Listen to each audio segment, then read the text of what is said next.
Welcome to the Tim McLoone Radio Show, broadcasting from Tim McLoone Supper Club on the boardwalk in Asbury Park, New Jersey. Every Sunday morning from 10 a.m. to noon right here on AM 970 The Answer, Tim will bring you lively conversation with interesting guests from the worlds of entertainment, restaurants, politics, sports, and much more to help you get started with your day. And now, here is Tim McLoone.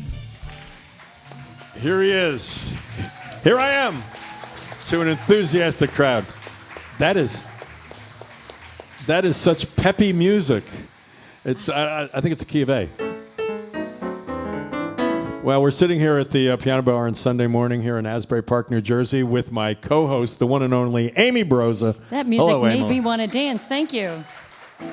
As we say, Amy is one of the Shirleys in our band, Tim McLoone and the Shirleys, and she's my band wife, which means that she tells me off all the time. It's not an easy job. Why are we doing that song? I don't understand why you did it that way. Anyway, how are you? I'm pretty good. Yourself? Yeah. You came back for a second week, I'm shocked. I don't know why yet. Well, it's the high pay. I believe heard it's purely a financial thing on your part.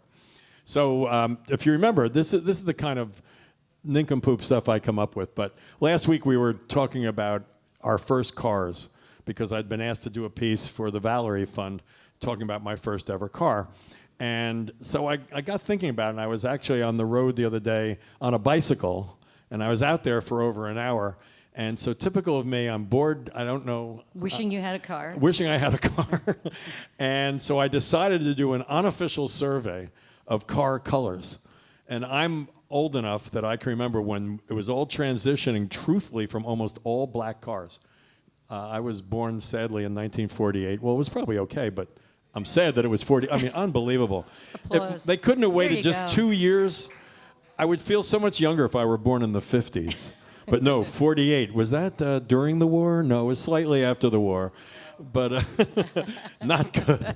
But it was the transition time. Our first car that I remember as a kid was a black car, wow. a black Ford, and then my parents got a Pontiac, a blue Pontiac, which no longer exists even now. And it had the Chief Pontiac on the hood, the hood ornament. And the really cool ones, though, lit up. We didn't have a really cool one. Ours was just a solid one. But anyway, it was a blue car. And it was one of the first times that I'd ever seen, the color of a car. I guess I was 5 years old or something. Everything had been black. So my question to you, Amy Broza, my co-host here on the Tim McLoone Radio Show, sir. is what do you think is the most popular color car now, according to my highly scientific survey I took on my bicycle I the other day? believe, since I have a blue car, I believe it is silver. Why would you be such a smart guy and know the right answer? You're supposed to wander and think about this. Or... No, silver is correct. Thank you very much. So I'm riding along, and I just realized there's all these silver-colored cars going by, and then there's a whole bunch of white cars. But the really weird part was then coming up really fast at the end of my survey when I got home were the black cars.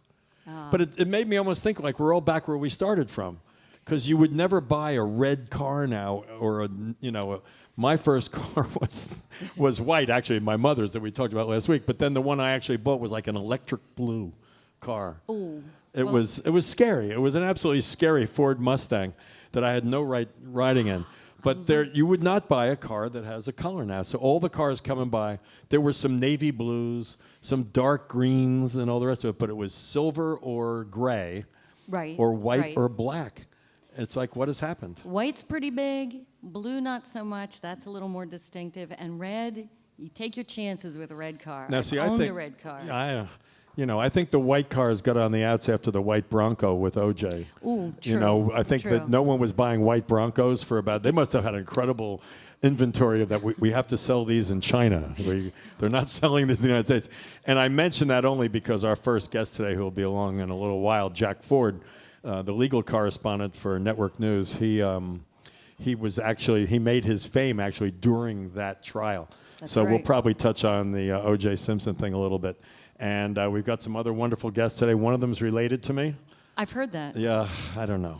There's just so much you can do for your kids in the world of nepotism. Smart. But we've got a wonderful singer. Chris Pinnell will be along a little bit later. Mike Marino, who is hilarious, a comedian. And then we're going to meet Claudia Castillo, who's one of our managers. I believe that's her applauding for herself back there. I believe you're right.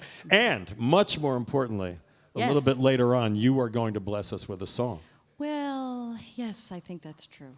All right, I don't know if it's much more important, but... Yeah, it probably isn't. Anything that keeps me from singing is good. We'll have Chris Pinella singing. We're going to be back in just a little while. We thank everyone for being here on a Sunday morning in Asbury Park, New Jersey, or at your home. And we will be right back with more from the Tim McLoone Radio Show.